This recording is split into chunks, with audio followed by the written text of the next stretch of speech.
Le réveil de ma colocataire canadienne retentit bien avant le mien. Même si je suis déjà réveillée, je bouge seulement quand le mien s'exclame à 8h30. Lorsque je quitte la chambre, ma colocataire est toujours endormie. Je me prépare tranquillement, puis j'attends le bus pour me rendre à Grenade.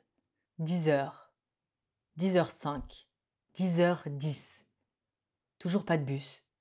Les habitants du village me regardent étrangement, jusqu'à ce qu'une vieille dame vienne me parler. Je finis par réussir à traduire son langage et je comprends que le bus ne passe pas tous les jours à 10h. 1 heure à attendre. J'en profite pour aller au supermarché m'acheter de quoi manger ce midi. À l'intérieur, un vieil homme m'accueille et me conseille le ramon et le queso qui viennent tous deux de la montagne. J'accepte avec grand plaisir, étant ravie d'avoir de la nourriture locale de qualité. Je me pose ensuite pour admirer les montagnes dont je ne me lasserai jamais. De nouveau à l'arrêt de bus, je croise deux voyageurs qui logent dans la même auberge que moi. S'ensuit une discussion. Enfin, plutôt un monologue de l'un d'entre eux qui baratine sur son écriture, brandissant son petit bloc-notes qu'il remplit au fur et à mesure que l'autre parle, tel un artiste avec sa muse. Dans le bus, je m'enferme dans ma bulle, préférant admirer le paysage. Une fois arrivé à Grenade, je cherche l'Alhambra. L'Alhambra est le monument ultime de mon voyage, celui que j'attends avec impatience, celui que j'ai failli ne pas voir. Sur Internet, j'ai pris le dernier billet disponible de toute la semaine. Cette dernière offre me donne accès à une partie restreinte du palais et au jardin. Comme vous vous en doutez, ma quête s'éternise malgré les panneaux d'indication. Je me retrouve par pur hasard dans le quartier du street art. Admiration des murs d'un collège peint de 1000 couleurs.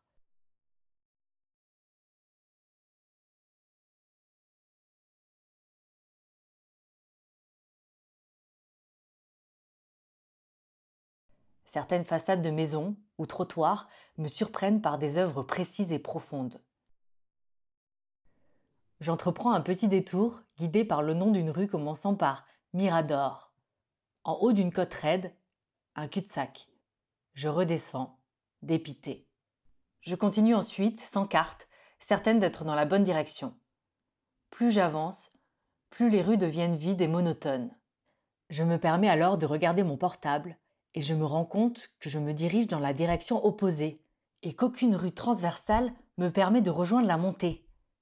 Je poursuis alors ma route, assumant le détour, pour ensuite grimper une large route aux voitures éclairs. La vue d'ici est spectaculaire. J'ai une vue d'ensemble sur tout Grenade qui mériterait une contemplation si je n'étais pas perturbée par le passage incessant des voitures-bus à la flash. La route semble infinie, tel le périple du voyageur nomade. Je visite sur le chemin un parc d'oliviers désert. Une vue panoramique sur Grenade s'offre à moi, ainsi que l'apparition d'un policier à moto qui s'arrête un moment sous le même auvent que moi. Je reste peu, méfiante des policiers. Je gravis encore et encore la montée au large virage sans trottoir, me plaçant de l'autre côté du muret de sécurité, ayant autant de place pour mes pieds qu'un funambule sur un fil. En haut, j'atterris sur un cimetière au jardin immense. Mais où est l'Alhambra ? Ah, je vois le début des parkings. Je descends en longeant des mètres et des mètres de voitures garées et enfin, l'entrée de l'Alhambra. Il est déjà 14h. Je décide de trouver un coin pour manger. Devant l'Alhambra, le monde grouille de familles aux enfants bruyants hyperactifs et de groupes touristiques. Je remonte en direction du cimetière pour me poser dans un grand parc. Je marche, je marche, je marche. Je ne trouve pas l'entrée du parc. Je marche, je marche, je marche. Je croise un jeune homme qui porte une brouette.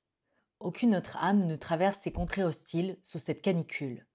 Je longe le cimetière jusqu'à couper en diagonale parmi les hautes herbes pour trouver un spot au hasard.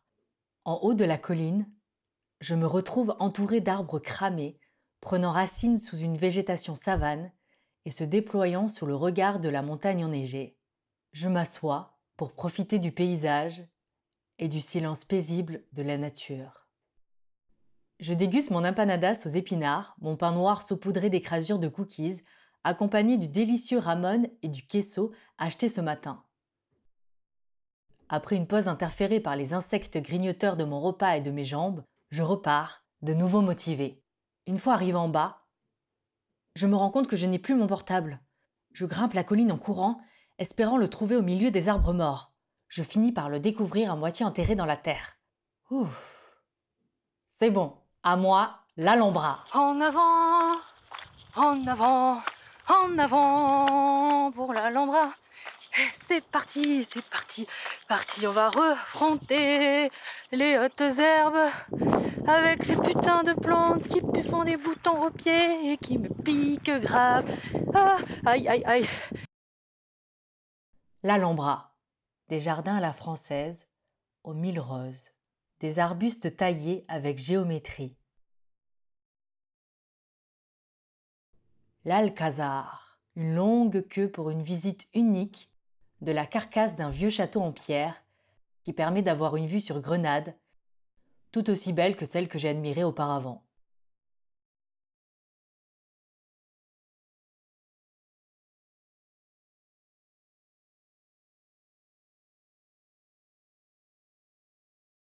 Un autre palais qui se résume à une cour avec une fontaine entourée de roses. Un troisième palais interdit par mon billet. En un mot, déception. D'un côté, une cohue incessante de touristes, dont une Française qui me juge sans me connaître. De l'autre, un jardin aux multiples espèces de roses, très bien entretenu, mais peu écologique avec ses jets d'eau qui coulent en permanence par cette chaleur. Je m'imaginais un palais oriental orné de bois sculptés et de 1000 mosaïques.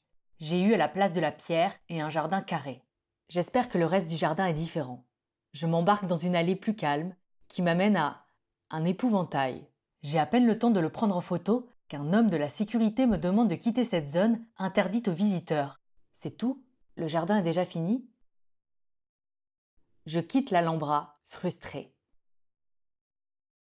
Je goûte sur un banc à l'ombre, à côté d'un couple cajoleur. Je descends ensuite la colline pour visiter Grenade. Le retour est tellement plus rapide. Si j'avais su qu'il y avait un tel raccourci pour aller à l'Alhambra, il est déjà 18 heures. J'ai 2 heures pour visiter la ville avant de prendre le dernier bus pour Kentar. Je cours dans tous les sens pour ramasser le plus possible d'images dans ma tête. Des images de rue, de parcs, de monuments.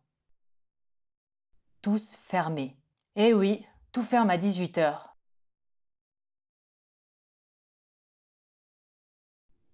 Une cathédrale cachée par un mur. Une porte m'amène sur une allée qui me transporte dans un autre temps.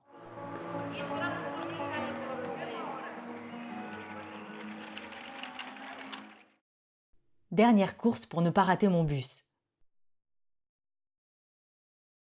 Je mange à l'arrache sur un banc devant l'arrêt de bus, n'ayant point la force de discuter avec des inconnus à l'auberge. J'arrive à 21 heures. Ma colocataire canadienne est devenue espagnole. Nous parlons un moment avant que je m'écroule dans mon lit. Demain, je quitte Cantar pour me rendre à Malaga.